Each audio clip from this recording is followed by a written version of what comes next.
Sometimes attention awakens without warning, not because she was called, nor because she was forced, but because something inside recognized an ancient silence.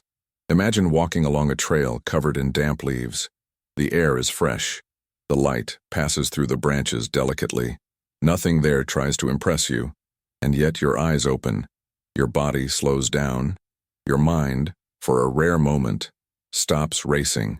There are practices that require no effort, just presence. They do not call for rigid discipline or tense concentration.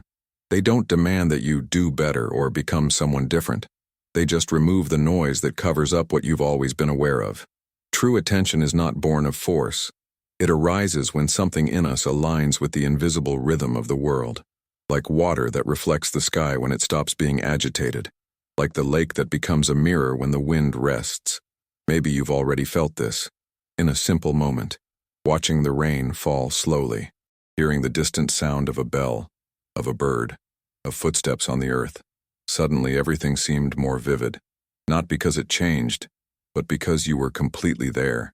What arouses attention is not excess stimuli, but the absence of resistance.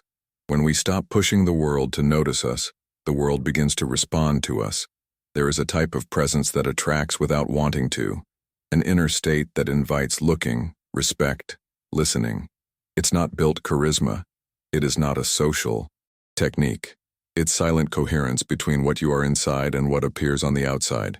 This practice, simple, almost invisible, does not seek control. It cultivates clarity. And where there is clarity, attention naturally rests. On the spiritual path that is born from nature, you don't learn to catch other people's eyes, but to inhabit the center itself. And when someone inhabits its center, even the wind seems to pause to observe. If you feel like there is something invisible guiding your days, something subtle asking for less haste and more listening, then this moment is for you. Stay here. Breathe calmly. Let words not explain, just point. Because sometimes what attracts the most attention, it is that which does not try to be seen. Stay with me and allow this silence to reveal the next step. There is a form of attention that arises before we even try to pay attention. It does not depend on mental effort, complex techniques, or a clear objective. It is born when the body, mind, and environment come into silent agreement. It's as if something inside said, now, without words, without tension. This attention is not earned. It is permitted. Many people believe that attention is synonymous with rigid focus, forced concentration, constant control over thoughts. But this type of focus, when excessive, creates hardness. He contracts. He gets tired. The practice that arouses interest naturally follows the opposite path. Instead of squeezing, it loosens. Instead of demanding, she welcomes. And it is in this loosening that true attention appears. When you walk leisurely, you notice details that weren't absent before, just ignored. The distant sound of something every day, the texture of the air, the subtle presence of other life forms around. None of this asks you to concentrate. These things, they just offer themselves. Attention awakens because it encounters no resistance. There is an ancient wisdom in this, even if it does not need to be named. The living world responds better to listening than to imposition. When we try to master the experience, it closes. When we become receptive, it reveals itself. Attention in this sense is not an act of capture, but of encounter. This practice begins in the body, in the way you step on the floor, in the way you breathe without correcting breathing, in a posture that does not seek to appear correct, just comfortable and present. Little by little, something changes. The mind, which used to run ahead, begins to follow up, not because she was forced to, but because there is no longer any urgency to escape the moment. The interest arises from the same source. It's not anxious curiosity, nor constant distraction. It is a calm, deep interest that observes without judging and without needing to draw conclusions immediate. When we are in this state, we learn without studying. We understand without analyze. We perceive without dividing. In modern life, we are trained to compete for attention. We want to be seen, heard, recognized. But there is a silent paradox. The more we try to get attention, the less real presence we convey. The less we force, the more the other person notices something different. Not because we are doing something special, but because we are whole. This practice does not transform you into someone distant from the world. On the contrary, it makes it closest, more adjusted to the rhythm of situations, more sensitive to subtle signals, more able to respond without reacting automatically. The attention that it arouses in this way is not fragile. She is vel, because it does not depend on external stimuli. If this idea starts to make sense to you, if something resonates calmly, it's a sign that this attention already knows its way back. And along the way, what before it seemed invisible begins to become evident, not as a sudden revelation, but as a silent recognition that it was always there. In the next step, we will observe how nature itself teaches this form of attention without ever explaining it. Nature never tries to teach, and yet it teaches all the time. She doesn't explain her gestures, does not organize concepts, does not create methods. Just act at your own pace. And that is precisely why, when we are attentive, we learn so much by observing it. The attention that arises before the living world is not intellectual. It is sensorial, corporal, direct. Observe a tree in silence. She shows no rush, does not fit what they expect her. It grows as conditions allow, no more, no less. Its branches do not, they fight for space violently. They get around, give in, find possible paths. Looking at this stable presence, something in us begins to reorganize itself. The mind, which lives projected in the after, returns smoothly to the now. The wind also does not ask permission to pass, but it never invades. He touches the leaves, travels through empty spaces, passes through what is available. Where does it find rigidity? Absolute just contours. Where you find openness, you dance. When you feel it on your face or hear its sound between cracks, we realize that attention is not fixation. It's continuous movement, sensitive to changes. Water, in turn, offers an even quieter lesson. She doesn't choose to be deep or shallow. It just occupies the space that exists. When he encounters obstacles, he does not insist on direct way.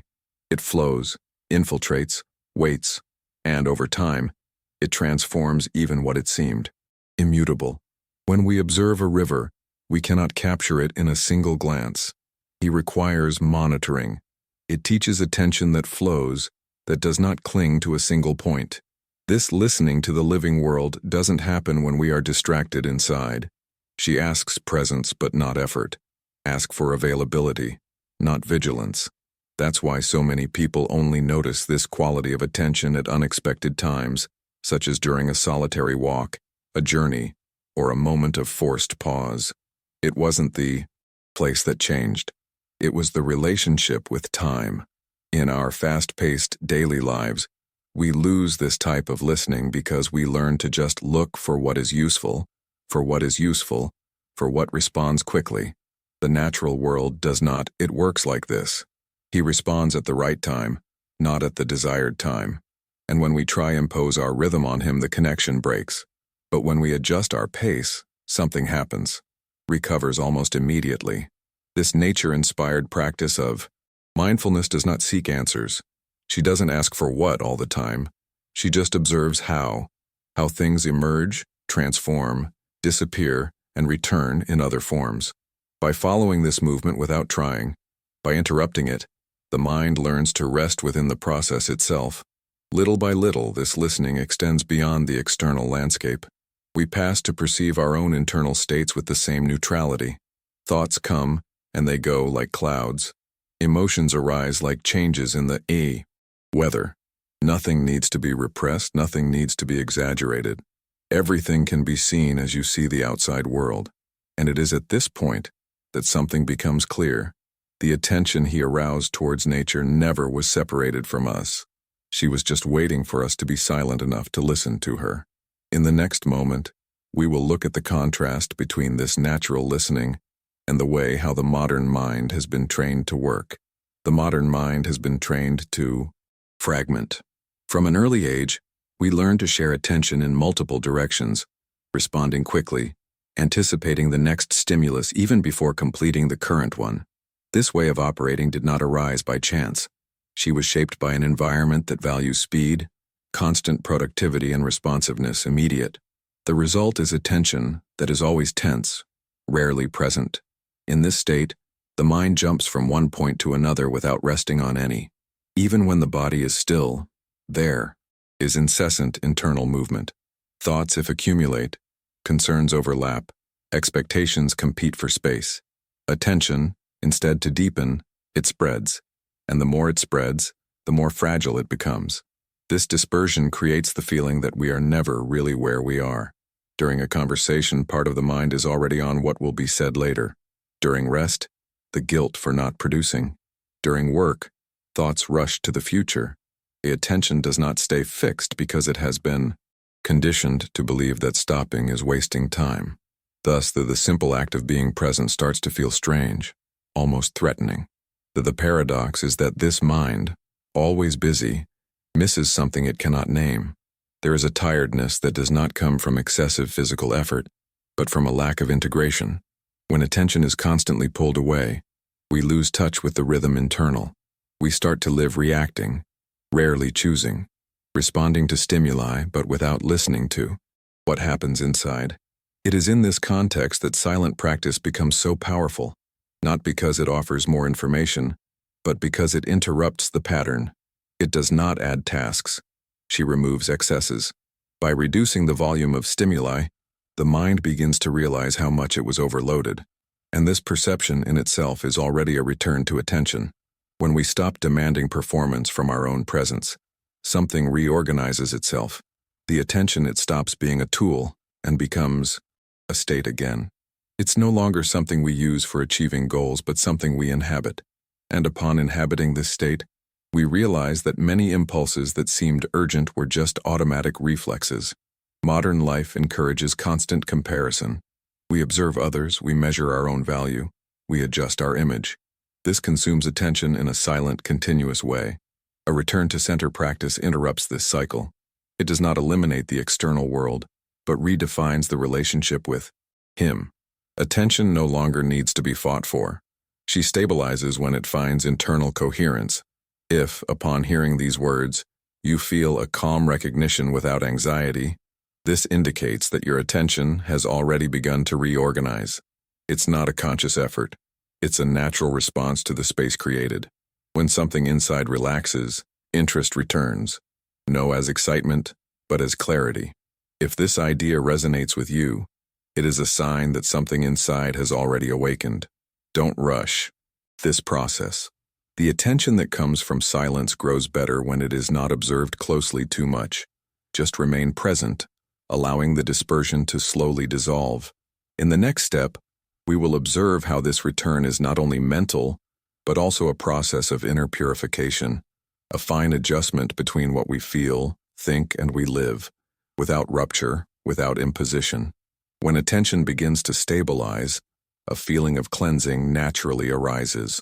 Interior, it's not about eliminating thoughts or emotions, but about allowing them to pass without accumulating. This process is similar to what happens in a stream when water starts flowing again after a period of stagnation. Nothing needs to be taken away by force. The movement itself does the work. Purification, in this sense, is neither a moral act nor a correction of personal failings. It happens when we stop carrying what no longer needs to be carried. Many internal tensions do not exist because something is wrong, but because something has already fulfilled its purpose, function, and has not yet been released. Present attention creates the space necessary for this release happens. On a daily basis, we accumulate impressions, expectations, and reactions that have no way out. Small inconveniences turn into invisible weights. Upon returning to the center, we begin to perceive these layers more clearly, not to analyze them excessively, but to recognize them as natural movements that can dissipate when they are not fed. This return to the center does not require isolation from the world. It can happen in the midst of common activities, as long as there is a subtle change in the way of being. Instead of acting always from haste, the possibility of acting from presence arises. Instead of react immediately, a brief, almost imperceptible interval appears in which attention rests before responding. It is in this interval that purification occurs. The response stops being automatic and becomes appropriate to the moment. no longer guided solely by old habits or impulses accumulated. Clear attention allows for simpler choices, more aligned with what is happening now, not what's stuck in the past or projected into the future. The body actively participates in this process. Breathing deepens without being controlled. Muscles release unnecessary tension. Posture adjusts accordingly spontaneous. These signs indicate that attention is no longer just on the mind and has returned occupying the entire body. When this happens, there is a sense of unity that needs to be named. Little by little, the center stops being a fixed point and becomes a state, a place inside the which can be returned to even in challenging situations, not as a refuge that avoids the world, but as a base that allows us to cross it with more stability. The purification continuous happens precisely because this center does not close. It remains permeable. In modern life, we are encouraged to accumulate experiences, information, and identities. Returning to center makes the opposite movement. It simplifies. Remove layers until there is nothing left, just the essentials. And the essential, interestingly enough, is enough you. There is no feeling of loss in this process, only of increasing lightness. When attention is purified, interest becomes more subtle. We no longer seek stimulation intense to feel alive. Simple becomes enough. A gesture, a sound, a break. Everything finds its place. This state is not permanent, but it can be recognized and rediscovered.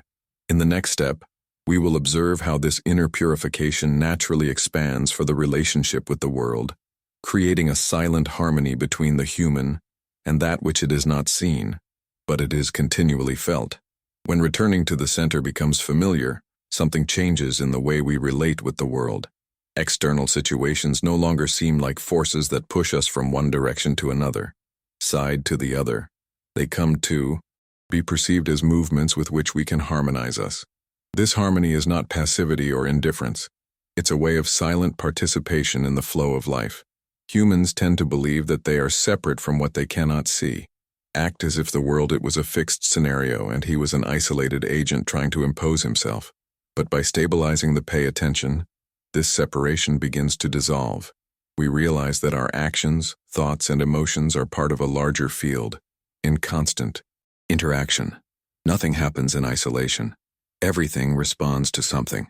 Harmony arises when we stop trying to control this field and start listening to him. It's not about giving up your will, but about adjusting it. There are times to move forward and moments to retreat, times to speak and times to remain silent. When attention is clearly, these differences become evident without the need for prolonged analysis. Body knows when to act. The mind follows.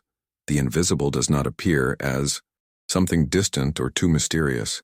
It manifests itself in small adjustments to everyday life, in choosing not to respond immediately, in perception that an alternative path is more appropriate, in the feeling that something demands waiting, even when the rush seems justifiable.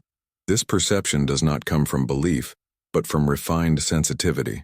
Harmony is also expressed in the way we deal with the unexpected. When something escapes planning, the automatic reaction is usually resistance. But, pay attention stabilized, another possibility emerges. Instead of fighting change, there is listening of what it brings. It's not always comfortable, but it's almost always enlightening. The invisible communicates precisely through these variations. When interacting with other people, this harmony translates into real presence. It is necessary to convince, correct, or assert yourself all the time. Quiet attention creates a space where others can show themselves as they are. This does not eliminate conflicts, but it reduces the need to transform them into confrontations.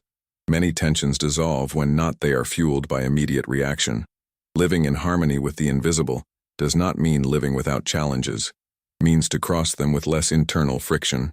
Energy once spent on resistance turns into clarity. Clarity, in turn, guides simpler and more effective choices. The effort decreases, no because we do less, but because we do what is appropriate at the moment. This practice does not promise definitive answers. It offers alignment, an adjustment continuous between what happens outside and what moves inside. When this alignment is present, attention is not easily lost. Even through the noise, there is a thread silent that leads back to the center. Harmony is not a permanent state to be achieved, but a movement to be recognized repeatedly. Each return deepens sensitivity. Every adjustment strengthens confidence in this way of being. And little by little, the invisible stops seeming distant, becoming a natural part of the daily experience. In the next and final moment, we will bring this all together in silent closure, allowing attention to rest without seeking conclusions, opening space for a question that continues to echo even after the words stop. There comes a time when attention no longer needs to be guided. She rests alone, like something that has found its natural place. There is no effort to maintain it, nor anxiety about losing her. There is just a sense of calm presence, as if everything was, for a few moments, exactly where it should be. At this point, we realized that the practice was never about acquiring something new. It wasn't about develop a rare ability or achieve a special state. It's always been about removing interferences, about stopping interrupting what you already knew how to work. The attention awakens when we stop disturbing it. The world around remains the same. The tasks continue to exist. The uncertainties do not disappear. But the relationship with all of this changes in subtle and profound ways. There is no longer same urgency to control every detail, nor the same tension in the face of what cannot be predicted. Clear attention accepts impermanence not as a threat, but as a natural movement of life. This way of being does not make you distant or indifferent. On the contrary, makes every encounter more real, each more conscious choice, every pause more significant. Attention stops being something you use and becomes something you are, regardless of what is happening. Along this silent path, a confidence emerges that does not depend on guarantees external, a trust in the constant adjustment between what moves within and what presents outside. Even when there is doubt, it does not paralyze. Even when there is change, she doesn't disorient. Attention remains a discrete axis, always accessible. Perhaps the biggest transformation is realizing that it is not necessary to announce this state. It does not need to be shown, defended, or explained. It manifests itself in the form of listening, to respond, to wait, in simple, almost invisible choices. And it is precisely because attract attention that it arouses interest. When one lives from this center, something around responds, not how immediate recognition but as resonance. Situations are organized with less conflict. Relationships find more space. Even silence becomes more comfortable. Invisible ceases to be a distant idea and becomes a presence felt in everyday life. Closing this reflection does not mean closing it. On the contrary, it is allowing it to continue without words. Let the attention, now clearer, observe on its own. May you take this listen to the next moments of your day, without trying to reproduce anything, just allowing. If this journey made sense to you, if it brought calm recognition instead of fleeting excitement, consider staying close. Sign up and keep walking with us along this silent path where each step is less about arriving and more about perceive. Because perhaps the question that remains is not how to attract attention, but something more deep and open. What if what we call destiny is not a fixed plan, but just the constant whisper of invisible presences that have accompanied us since the beginning, just waiting for us to be silent enough to listen?